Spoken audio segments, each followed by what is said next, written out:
दोस्तों, माता रानी के नवरात्रि चल रहे हैं और ऐसे में कुछ संकेत हैं जो आपको अगर दिखते हैं तो माना जाता है कि आपके व्रत और पूजा सफल हो गए हैं और बहुत जल्द आप पर माता रानी की कृपा होने वाली है। इसलिए वीडियो को बिना स्किप किए अंत तक जरूर देखिएगा और हर संकेत को अच्छे से समझिएगा। तो चलिए आरंभ करते हैं माता रानी का नाम लेकर। जय माता दी फ्रेंड्स, कैसे हैं आप सब दोस्तों? बताने के लिए कमेंट में जय माता दी जरूर लिखिएगा।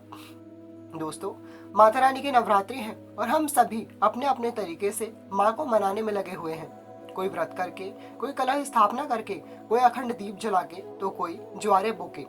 हम सभी अपनी तरफ से ये सब कर रहे हैं, लेकिन आखिर ये कैसे पता चले कि माता रानी इसे स्वीकार कर भी रही हैं या नहीं? हमारे ये प्रयास सफल हो रहे हैं या नहीं? तो दोस्तों ध्यान दीजिएगा, अगर आपके आसपास आपको ये संकेत मिले तो समझिएगा आपकी भक्ति सफल हुई। दोस्तों, अगर आपने भी नवरात्रि व्रत रखे हुए हैं और अगर इन नवरात्रि में अचानक से आपको कोई सुगंध आने लगे जबकि आसपास सुगंध का कोई स्रोत ना हो, तो समझ लेना कि माँ आपको संकेत दे रही हैं। ये सुगंध किसी भी फूल जैसे कि गुलाब, चंपा इत्यादि की हो सकती है या फिर किसी भी इत्र के जैसी हो सकती है, लेकिन बिना किसी कारण के ही आपको ये सुगंध आएगी। दोस्तों, नवरात्रि साधना और शक्ति का पर्व है। इसमें सभी नवदुर्गा की साधना या 9 में से किसी एक दुर्गा को साधने में लगे हुए हैं, विशेष मंत्रों का जाप कर रहे हैं। अगर आप भी कोई साधना या मंत्र जाप कर रहे हैं तो आपको और भी प्रचंड अनुभूतियां हो सकती हैं। दोस्तों, आज आपको हमारी आवाज थोड़ी बदली हुई लगेगी क्योंकि हमारा गला बैठा हुआ है। आशा है आपको सब समझ में आ रहा होगा हम जो बता रहे हैं।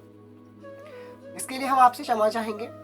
दोस्तों, जैसे कि नवरात्रि में आपको थोड़ा डर भी लग सकता है, जैसे आपको लगेगा कि कोई तो है जो आपके साथ साथ है, कोई पीछा कर रहा है, लेकिन आपको डरना नहीं है।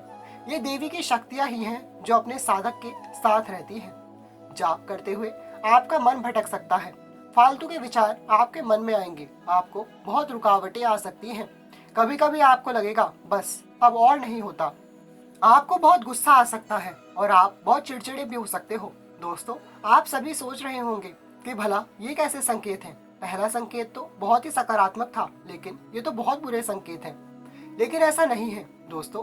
जब हमारी साधना फलित होती है और हमारे अंदर शक्ति का संचार होता है तो हमारी शुद्धि होती है, और जब किसी चीज की सफाई होती है तो क्या होता है? गंदगी बाहर आती है। इसलिए हमारे मन में जो बुरे विचार, गुस्सा और चिड़चिड़ापन है, ये सब बाहर निकल रहे होते हैं, इसलिए उस समय प्रकट होते हैं। नवरात्रि शक्ति का पर्व है। इसमें न सिर्फ अच्छी शक्तियाँ बल्कि बुरी शक्तियाँ भी प्रबल होती हैं, जो साधक के मन को भटकाती हैं, अड़चने डालती हैं और कोशिश करती हैं कि किसी भी तरह साधना रुक जाए।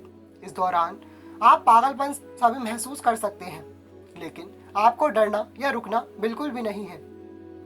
आपने कथाओं में सुना और देखा होगा कि जब कोई महापुरुष तपस्या या यज्ञ करता था तो पहले समय में जो राक्षस होते थे वो विघ्न डालते थे ताकि वह अनुष्ठान रुक जाए। लेकिन आपको रुकना नहीं है, वरना बुरी शक्तियां जीत जाएंगी और आप हार जाएंगे। आपकी भक्ति में शक्ति है, इसलिए बुरी शक्तियां आपको प्रभावित कर रही हैं। अगर आपने अखंड ज्योति जला रखी है तो ये भी आपको बहुत से संकेत देती है, जैसे पूजा करते हुए अचानक से लौ का ऊपर उठना, ज्योत पर जो फूल आता है उसमें विशेष दिव्य आकृतियां दिखाई देना। जैसे कि हम आपको अपना खुद का अनुभव बताते हैं कि हम अपनी ज्योत में त्रिदेवियों के दर्शन होते देखते हैं। जी हाँ दोस्तों, इस अद्भुत दृश्य की हमने वीडियो भी बनाई थी, आपको चैनल पर मिल जाएगी। दोस्तों, अगर आप माता रानी के इस दरबार में पहली बार आए हैं तो यहाँ से खाली हाथ ना जाएं। माता रानी के इस प्यारे से परिवार का हिस्सा अवश्य बने। इस संसार में जो होता है अकारण नहीं बल्कि देवी की इच्छा से ही होता है। वो ही आपको यहाँ तक लेकर आई हैं। इसलिए नीचे जो लाल रंग का सब्सक्राइब का बटन है उस पर क्लिक कीजिए और बन गए आप भी हमारा सदस्य। ये एकदम निःशुल्क है। साइड में जो घंटी है उसे भी जय माता दी बोलकर बजा दीजिएगा। इससे जब भी हमारी वीडियोस आएंगी तो सबसे पहले आपको मिलेंगी। दोस्तों, नवरात्रि में माता रानी आपको सपने में दर्शन भी दे सकती हैं। सपने में गोल्डन यानी सोने का सांप या सफेद सांप देखना भी बहुत शुभ माना जाता है। ये लक्ष्मी आने का संकेत होता है। लक्ष्मी माता आप पर मेहरबान है और आप माला माल होने वाले हैं। ये सांप आपको असली में भी दिखाई दे तो बहुत शुभ होता है। अगर आपके दाएं हाथ की तरफ आपको गौ माता के दर्शन हो जाए या फिर आप जब सुबह उठें तो आपको दूध या दूध से बने पदार्थों के दर्शन हो जाए तो ये भी बहुत शुभ माना जाता है। नवरात्रि में अगर आपको 16 श्रृंगार की हुई स्त्री या किसी नववधु के दर्शन हो जाए तो मान लीजिए आपको साक्षात दुर्गा ने दर्शन दे दिए। अगर आप स्त्री हैं तो इन नवरात्रों में सज धज कर रहें, इससे भी माता बहुत प्रसन्न होती है।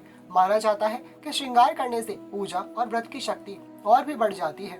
नवरात्रि में नींद कम आना या आप सोते सोते एकदम से उचक कर उठ जाते हैं या फिर 3-4 बजे के आसपास आपकी आंख खुले तो समझ लीजिए कि माता आपसे बात करना चाहती हैं।